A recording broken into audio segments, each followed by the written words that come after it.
Well, welcome to Keith and Kevin's Repair and Restoration, and today we got this 2014 Chevy Silverado that we're doing an emergency repair to. Yes, I did say 2014, I did say emergency repair. Stay tuned. Now, what did I mean by emergency repair? Do you see that oil dripping right there? Yeah, that's a very bad thing. This truck only has 26,000 miles. It should not have a drip anywhere, let alone where this one's coming from. You're going to be kind of shocked. I'm shocked because it actually took me 2 days to track this part down so we can do this emergency repair. Right there, factory oil bolt. It's only been off 4 times. And boy, it has made one heck of a mess. Now we took it to one of those Jiffy Pop places and yeah, they definitely got him. Almost cost him a motor. I've heard of this before. I've only seen it a few times. But yet on 2014, that's ridiculous. So we're going to investigate why that bolt failed when we get it out. So fortunately we got to do an oil change, so let's start there first. Alright, well, to get this lovely job started, obviously you got to pop the bolt here. Let's see how tight this is, because that's what I'm kind of wondering if some good old boys. Oh wow. Wow. Well, rule 1, way over tight. Let's continue. I can already kind of see it. Yeah, $30 oil change done because the guy over tightened the bolt. That's number 1. You can take this back to Jiffy Pop.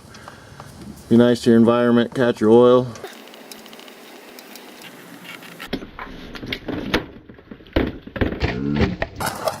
It's got a little bit of oil in it. Said it was only a quart down.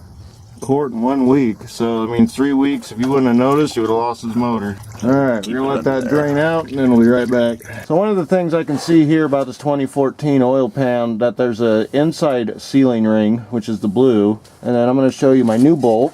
I don't know how well the camera's going to pick that off, but you can see the O-ring on there. And this one is actually replaceable, unlike the factory that's built in. But the thing with these, you don't over tighten these LS's because they just don't flat out need it. This motor was built on the fact of O-rings. I'll bring up a picture now to show you on my DSLR how compressed that bolt got.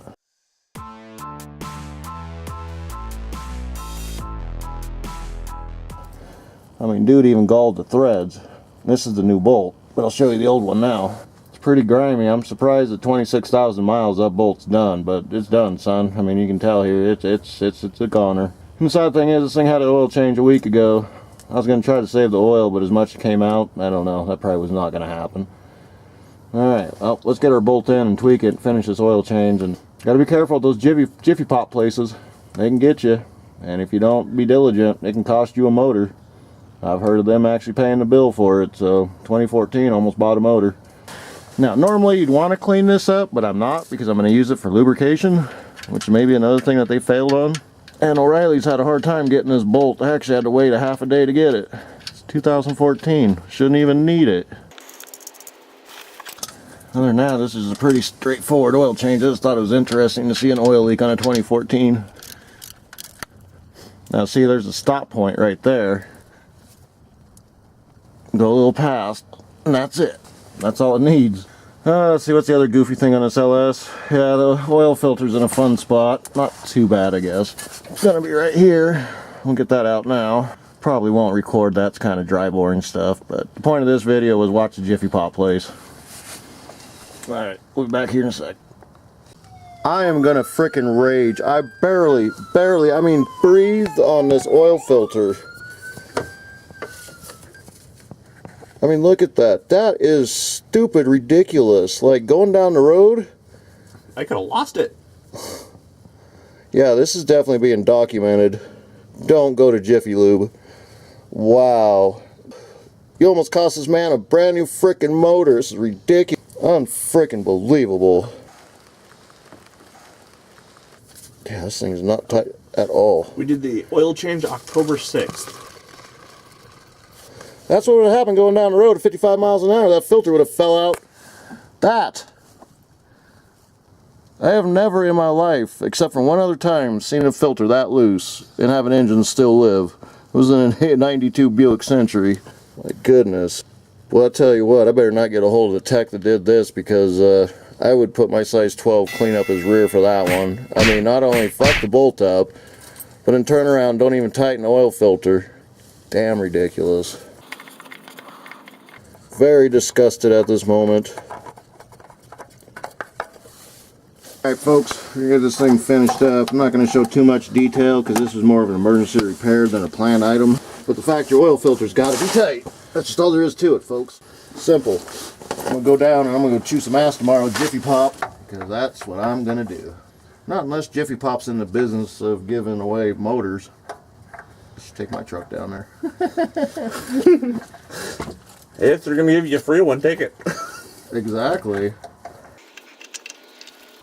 Another reason why I use Fram Sure Grips, because at least that way you know you can get torque on it. I agree, it's not in the best spot to get good torque on it, but you can still do it. Alright, clean up your mess, and we'll see you on top here in a sec. Alright, the last part on this deal is get some oil in this thing. Yeah, that goes in the blooper reel.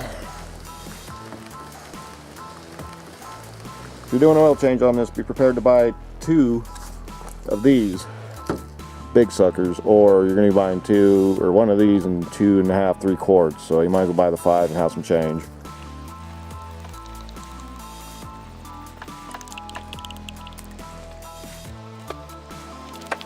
Okay, well, we're going to go into the store and get some more oil because I'm not starting this thing 2.5 quarts low. I do 1, that would be okay, but 2.5 is too low. Alright, 2.5 quarts to go. And start it up, roll it back, and then let it sit. Just leaving those caps on there so we don't get them watered down. Yeah.